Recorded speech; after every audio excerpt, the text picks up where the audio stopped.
be reversed with a healthy diet, it was likely those children would always struggle with weight. Okay, so that's a really clear message that the media's given out. And now that study came from this. Maternal junk food feeding of rat dams alters food choices development of the mesolimbic reward pathway in the offspring. This was a study done with rats. But what gets presented is, this is a study that clearly shows implications in humans. And we have to be really careful about how that gets presented and what that looks like. And I don't think that anybody probably intentionally said, how do I misinform people about this? But I do think there is a draw for, how are we dramatic? Because people look to the dramatic, even when it comes to the consequence of some things that may be beneficial. The only other thing I'll say about rat studies, and I hope this translates, I have met some people who are rats, but I've never met a rat that's a person. And so what we have to do is we have to be really cautious in realizing that rodent studies are just really the precursor to us looking to these things in humans. It does not correlate directly to, especially when we go up in the upward chains of evolution, right? We have to be really careful about what that would look like, what that would mean. The differences between animals and humans are significant. And we need to always remember that when we're interpreting what these rodent studies might look like. So although some rodent studies have shown low-calorie sweeteners may do these things, like, does it really show that in humans? And so what folks will a lot of times do is we're going to run a correlational study. Now, I give you a couple of examples of the way that people have talked about the dangers of correlational studies. And I know these are a little bit hard for you to see, but I'm going to try to walk you through it the best that I can. Really what they did, and this is the New England Journal of Medicine, so this is an excellent journal. They look at the correlations between countries' per capita chocolate consumption and the number of Nobel laureates per 10 million population. So what they show is a very strong correlation. The more chocolate you eat as a country, the more people that will win the Nobel Prize, right? This is extremely strong correlation, right? And you could draw a line straight up through all of those flags that would let you know that, like, everyone sticks pretty close to it. I have bad news for you, Brazil. You're fairly low on this.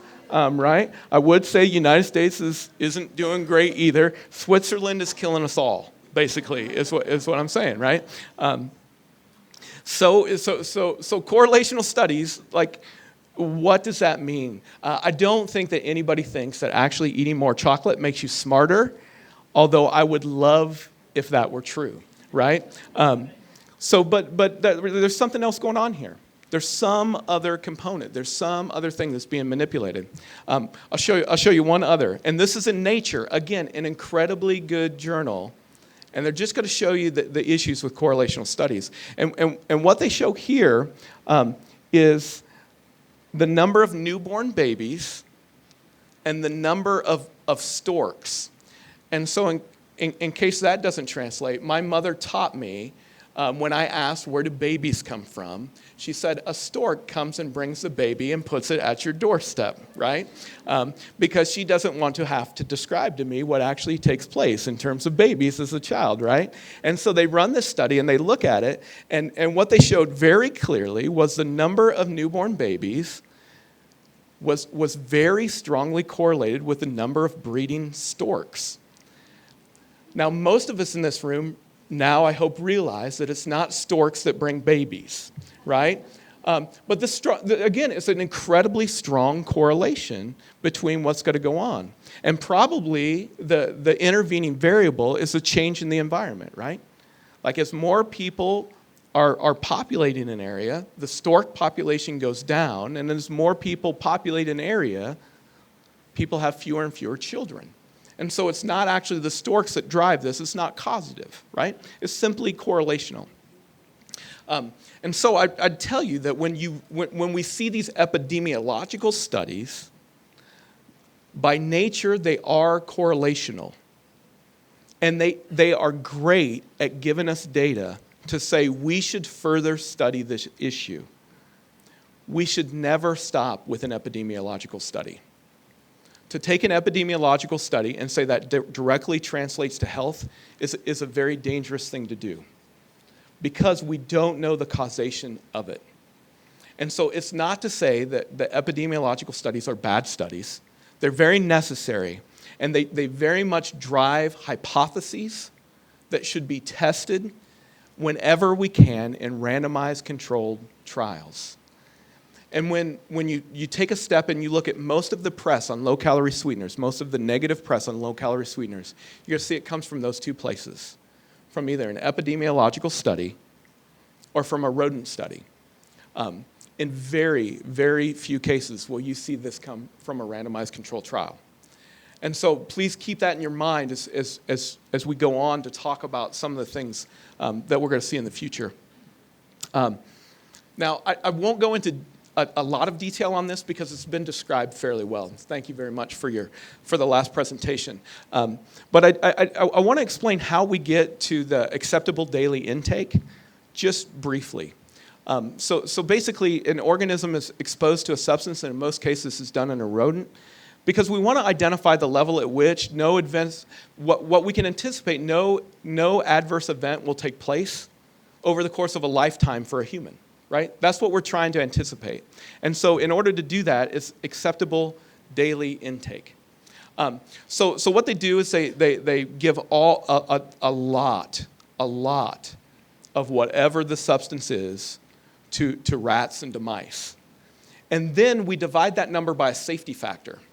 First, we divide it by 10 because there's a difference between animals and humans, and we want to be safe. And then we divide it by another factor of 10 because there's different sensitivities between humans. I might be able to have more than you might be able to have, and so in order to adjust for that sensitivity, we divide by another factor of 10. So the acceptable daily intake, we derive it by dividing from Noel by 100. So understand that is a huge divisor that we have in here. And so this is the ADI in the US. This is how we come about it for aspartame. The ADI is 165 packets per day for the typical US individual. The Noel would be 16,500 packets. So I really want you to think about that. Probably over the course of an individual's life, you could consume 16,500 packets of aspartame a day and be safe, right? Now, the ADI is 165, and what we know is almost no one reaches ADI. Almost no one reaches ADI. And so when we start to talk about safety and efficacy, we are very low on the amount that we probably could consume. When we look at saccharin, right, I'm just showing you the same kind of system here, right? The Noel would be almost 25,000 packets of saccharin a day. It's an unbelievable, no, I would like to say I would challenge you to get in that many, but someone might actually try. Please don't actually try to do that because that would be terrible, right? I don't think we could actually ingest that much saccharin. I don't think we could actually ingest that much aspartame. And then sucralose ADI is 165 packets a day, right? Like, it just gives you an idea of how much we could consume. And individuals in the real world simply don't consume this amount of low-calorie sweeteners. The preponderance of evidence, though, where does the preponderance of evidence come to say maybe low-calorie sweeteners do something with glucose intolerance? And so a recent study came out in Nature, and it's by Suez et al., and Nature is a great journal, right, where we really anticipate the best of science to come out of. And what they showed in this is they said artificial sweeteners could induce glucose intolerance by altering the gut microbiota. So we're going to talk a little bit about the microbiome and what might go on with that, because that's really where the evidence is coming from when you hear glucose intolerance, I think, in the media or in science. And so what's the impact on the microbiome? A couple of things I'd just like to say very clearly. The microbiome is in its infancy in terms of study. It's really, when you hear what's going on with the microbiome, it sounds unbelievable, right? Like, we hear that it's almost a living organism inside of us, that there are like an unbelievable amount of cells, that we see changes in the microbiome as we change diet drastically, that like when they look at the microbiome in infants, like they see a sloughing of the microbiome almost every 24 hours. Like like you hear this and you just think, oh, like this could be something. This could be the next great thing.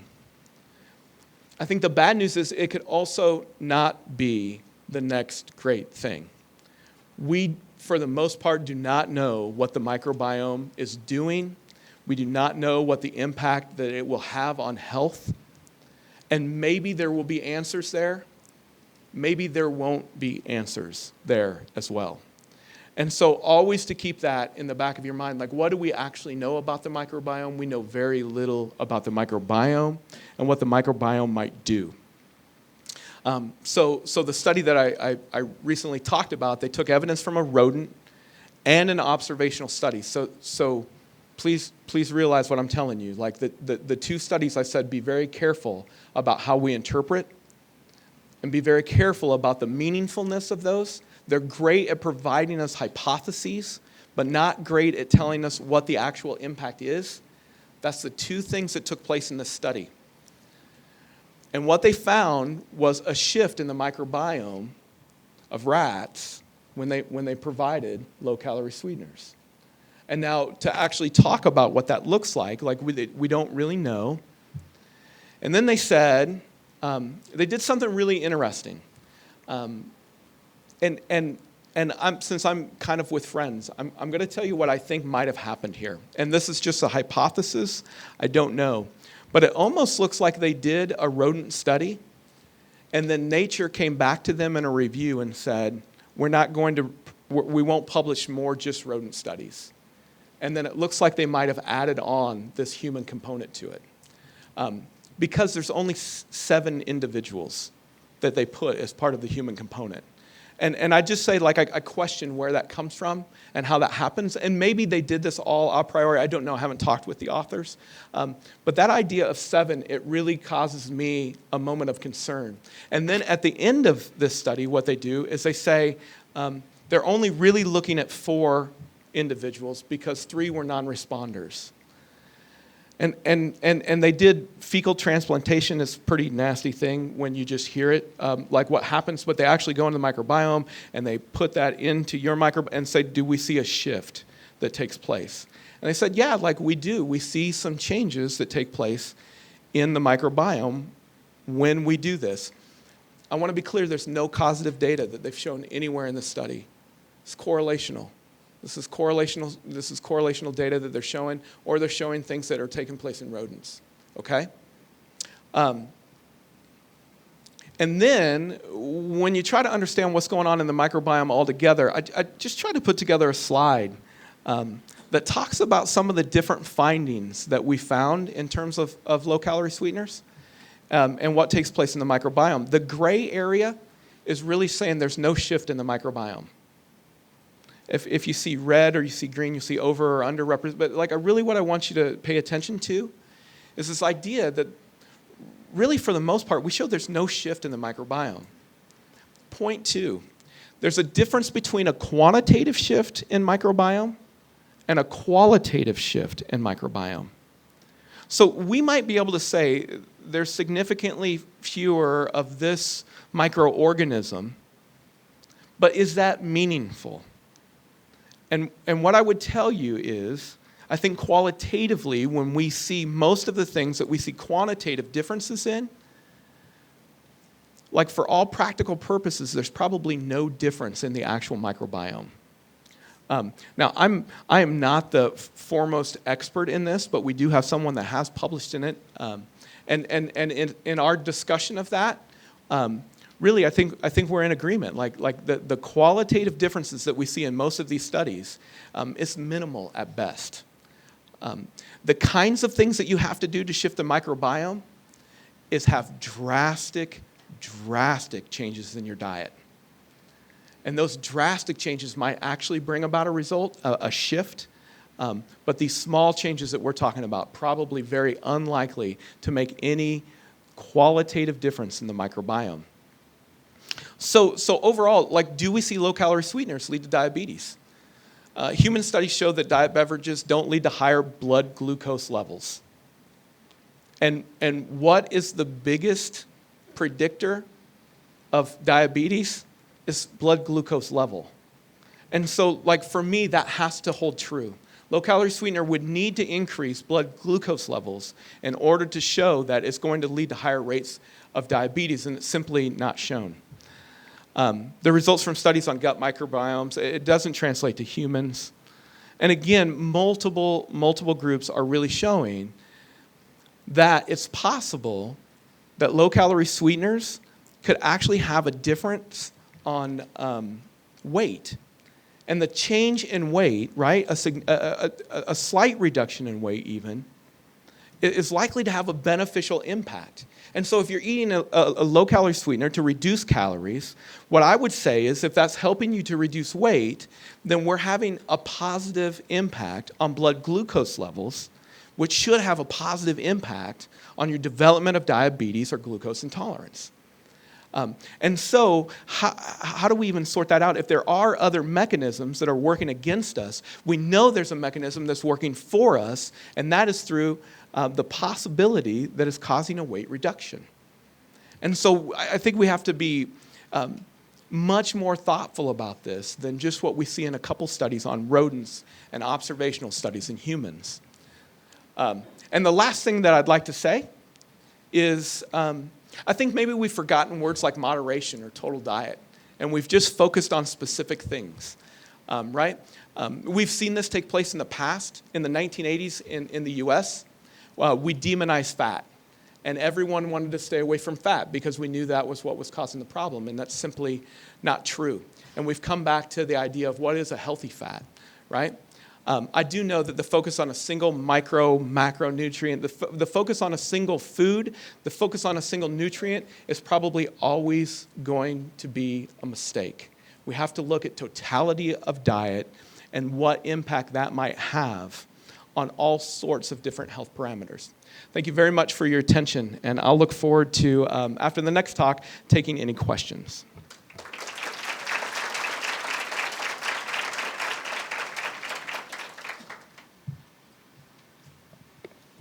Thank you, Gray, for a wonderful presentation. A palestra seguinte vai ser do Dr. Gílio. Ele pediu para falar em espanhol e eu só vou pedir que ele fale lento para que nós possamos acompanhar e vocês vão ter a tradução para o inglês, se vocês quiserem. Norberto?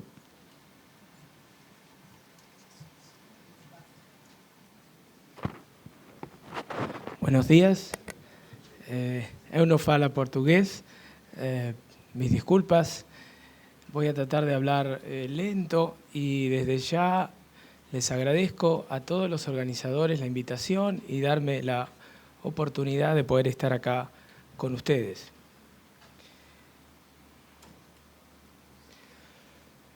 Bueno, la pregunta de investigación que me ha tocado tiene que ver con lo que me pasa todos los días, que es la práctica pediátrica habitual. Y me gustaría en esta presentación hacer una especie de ejercicio de lectura crítica de artículos científicos y que pensemos juntos cómo resolver estas cuestiones que se preguntaron muy temprano en términos de qué hacer cuando la evidencia no es suficiente para tomar una decisión. Estos son mi declaración de conflicto de interés. Y como se decía recién, la epidemiología no se detiene nunca, porque esto hace muchos años que se dijo, pero cada avance en la ciencia nos aleja más de las uniformidades crudas que son observadas al principio y el círculo de factores causales es cada vez mayor. Con esto no estoy planteando el caos, ni mucho menos, pero hay que saber que en ciencia es difícil que esté dicha la última palabra. Recuerden que las asociaciones causales pueden ser, y volviendo un poco a la universidad, necesaria y suficiente para producir una enfermedad. Una sola causa puede producir un efecto. Pero este escenario, en general, es el escenario menos frecuente que vemos, sobre todo en el modelo de investigación, en el buen sentido que somos los seres humanos. Hay factores necesarios y no suficientes para producir una enfermedad, o factores no necesarios y no suficientes para producir una enfermedad. Y en esta línea, estoy pensando en algunos de los puntos finales de valoración clínica de los que me toca hablar a mí, como el parto prematuro, los cánceres y el sobrepeso en los niños. Vivimos en una época de epidemiología clínica. Muchos de nosotros, cuando empezamos la escuela, la universidad, en mi caso la escuela de medicina, estudiamos las bases moleculares de la terapéutica por el libro de Goodman y Gilman. La cantidad de ensayos clínicos que tiene el libro de Goodman y Gilman es escasa en las ediciones que nosotros estudiamos. Y los capítulos de fisiopatología de los libros de medicina interna tienen mucha fisiopatología y pocos ensayos clínicos. Para redondear